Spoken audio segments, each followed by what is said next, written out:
I wanted to just get your general view, if we could, to start, of how the Prime Minister's comments went over today, and in particular with you.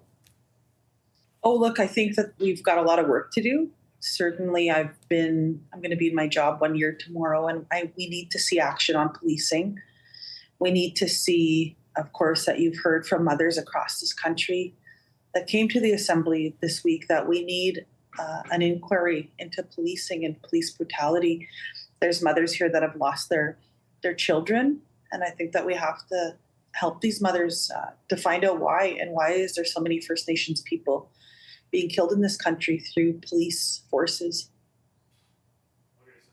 The Prime Minister certainly did express a big degree of sympathy for what people are going through in that vein, that they should, I think he said something to the effect of they should never have to deliver the remarks that they did today and over the course of these meetings about losing their children in this way.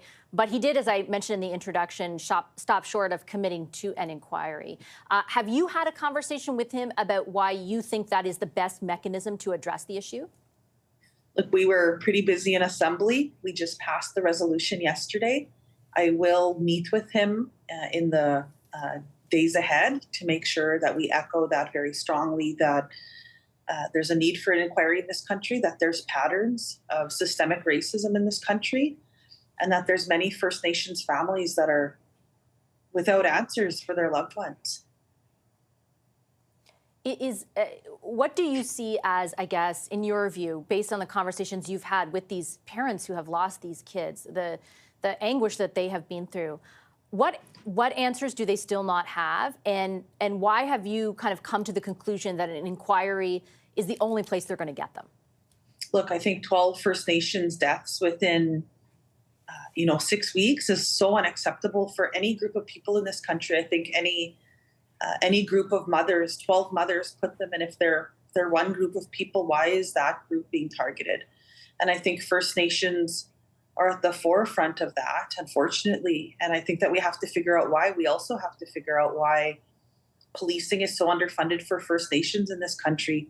We need it to be an essential service. The minister last July had committed to that. He had committed that that he had a mandate to continue on. 5 months later, we're still without discussions. We're still without the table that him and I had committed to, that we would come together in a good way to figure out First Nations policing services. We need the minister at the table doing his work, his mandate, and his job. And I think that it's too long. Like, we need to be prioritizing that. I get it. We have worldwide issues to deal with. I understand that. But at the same time, we have issues right here in our country with First Nations people that need to be worked through together in a good way. And we want to thank Canadians who, there's so many, we've had record numbers tuning into the Assembly of First Nations. I want to thank Canadians for their commitment to our issues and for being good allies for us. But certainly we're all trying to work on reconciliation together. It's going to be a lot of hard work, but I think that we can do that. But we need to make sure that Canada is at the table, and make sure that the province realize that, that they can't just trample on First Nations rights anymore. The Supreme Court ruled in that just days ago that underfunding of policing services is unacceptable, and that shouldn't be the case. I just have 30 seconds left, National Chief Woodhouse, and you mentioned that period, 5 months have gone by without a discussion. What does that say to you? Is it a reflection of a lack of political will in your view?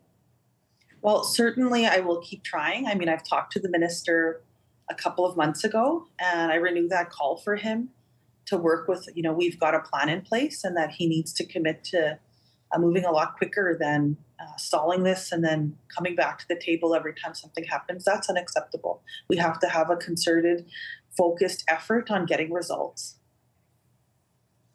Okay, National Chief Woodhouse, I'll leave it there. I do appreciate you making the time. Thank you very much. Thank you, Vassy.